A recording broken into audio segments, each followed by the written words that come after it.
Welcome to the Thanksgiving edition of the Bulldog Broadcast, where it's always a great day to be a Bulldog. I'm your host, Cameron Colpitt. Today we will discuss Thanksgiving, hear from our digital media teachers, and get an eye on Bulldog sports.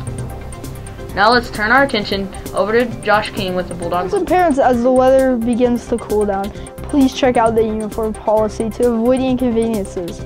Some OHS students kicked off the OEF 2014 through 2015 Broadway season by enjoying How the Grinch Stole Christmas at the Tulsa Pack Center PC this week. This is one of the many events sponsored by the Education Foundation. Check out the high school Facebook page for events and watch for those Bulldog bites they are producing. Now for some Thanksgiving knowledge. Hey Nadia, since it's the Thanksgiving season, we're going to talk about the first Thanksgiving Day. Okay, Courtney, you start. Okay. Many years ago, the Pilgrims were looking for a place to live where they had freedom. They wanted to break away from the Church of England. They were called separatists. The trip to sail across the Atlantic to settle in the New World was funding from English merchants. So they decided to come to America. They sailed on a big ship called the Mayflower. A ship carrying 101 men, women, and children spent 66 days traveling across the Atlantic Ocean. It took great courage for the Pilgrims to cross the ocean. There were many dangers and the boat was crammed.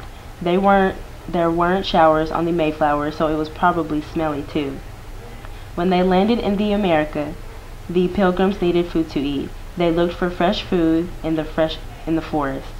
They gathered seeds and berries, but soon the weather began to change. The first winter that the Pilgrims lived in America was very long, very cold, and very difficult. Many of the Pilgrims became ill. When spring finally came, it was a time of joy. One day, a kind Indian walked into the Pilgrims' village. He liked the Pilgrims and wanted to help them.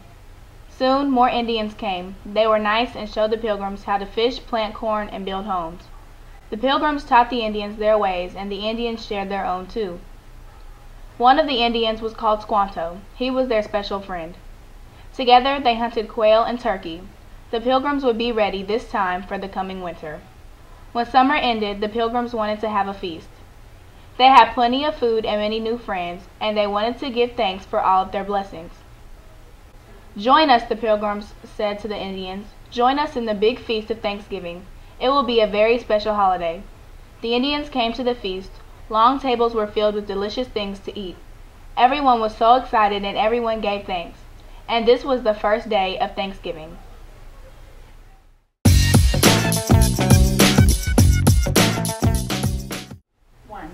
Nadia, I heard that you had a Thanksgiving myth. Yes, actually, I do. Believe it or not, the settlers didn't have silver buckles on their shoes, nor did they wear somber black clothing. Their attire was actually bright and cheerful. Many portrayals of this harvest celebration also showed the Native Americans wearing woven blankets on their shoulders and large feathered headdresses, which is not even true. The Englishmen didn't even call themselves Pilgrims. Wow, Nadia, that's some great information to know. And well, Happy Thanksgiving! This week of Thanksgiving, I just keep thinking about what a great American holiday it is. All that turkey and dressing and cranberry sauce and the pumpkin pie. In America, we are very fortunate because most of us can simply walk into our nearest grocery store and buy everything we need for a great Thanksgiving feast. Since Thanksgiving is all about giving thanks, I want you to think about this when you sit down to your Thanksgiving meal.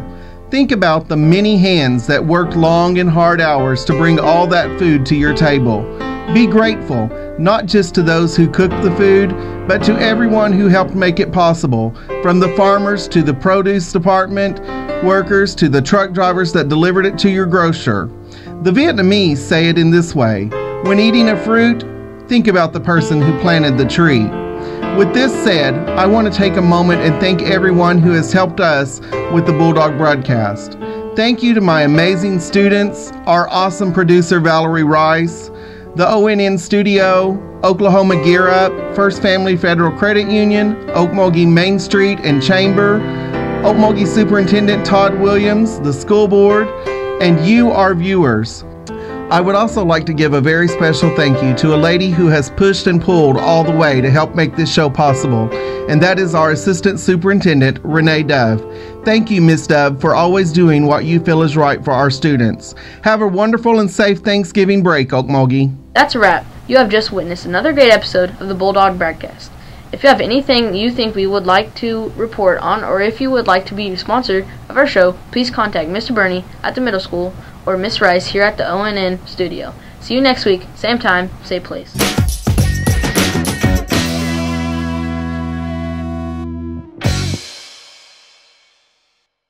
Pillars of character are caring, fairness, Respect, trustworthiness, responsibility. and good citizenship. because remember, in Okmulgee, your character counts.